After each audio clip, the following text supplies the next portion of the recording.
Hi, this is Tamaran and this is my first YouTube video.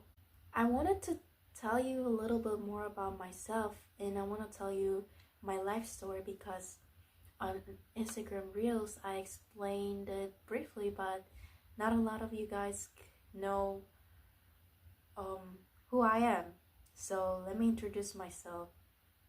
I was born in Korea and I grew up in both Japan and Korea. You already know that I'm in Japan. I was in Japan, but I recently moved to Korea for different reasons. Sorry, I have a little bit of cold, but I'm still trying to make the YouTube video. But um, my dad is Korean and my mom is Japanese, right?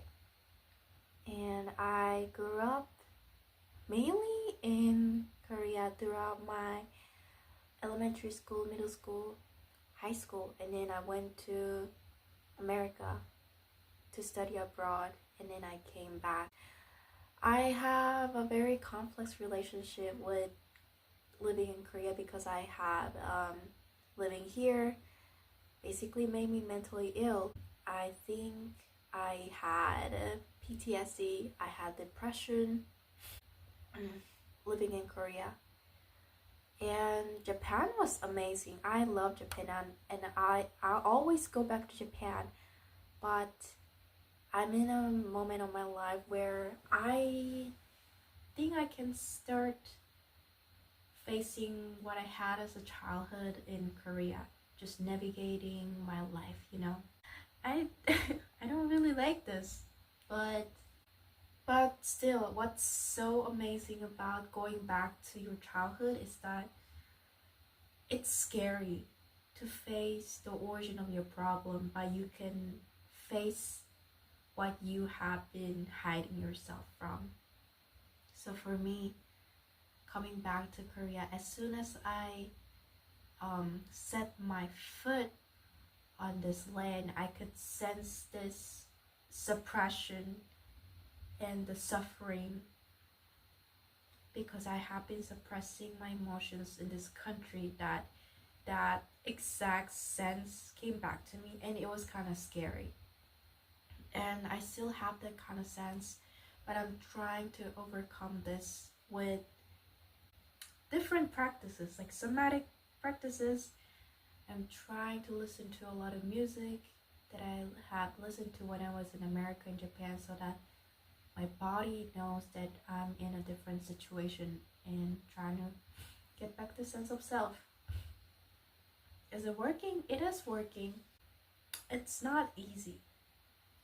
And I also wanted to talk about why it is so important to overcome the trauma and go back to your next stage in your life.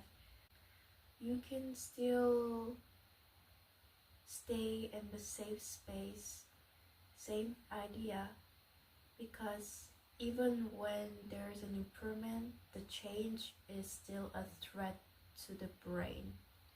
But when you actually try to overcome that, when you can be resilient, when you can deal with the pain, you are more connected to yourself. You're learning to connect to yourself. Just like you kind of realize that you're not just something in this world. You're actually you. You have yourself and it feels amazing. So that's why I started making videos in the first place, because posting is a great way to be self-aware and just really monitor your thoughts. And I'm not trying to change my thoughts, I'm just trying to observe it. You never fix a problem, you observe it, you become aware. 5 minutes. And about the pain, everyone has some kind of pain in their heart. And when you are suffering, it's really hard to see it that way because you are in a survival mode. And it is so hard to get out of that phase. But once you actually step out from there, you can see the people around you. You can feel the presence, and you realize that you can actually have an impact on other people.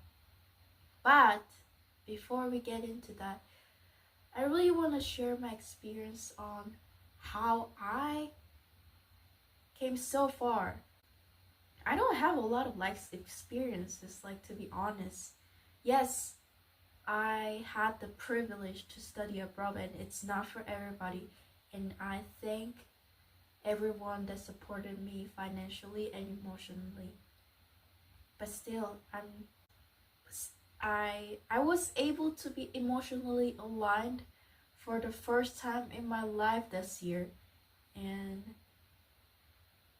I'm pretty sure, I'm 100% sure that I'm not the only one who wanted this. I know that a lot of people want to be spiritually, emotionally aligned. And it is possible, even at a young age. You don't have to be like 40 years old, 50 years old to realize this. You can do this. And I guess my goal is to figure out how to teach people to do so. Well, thank you so much for watching my video.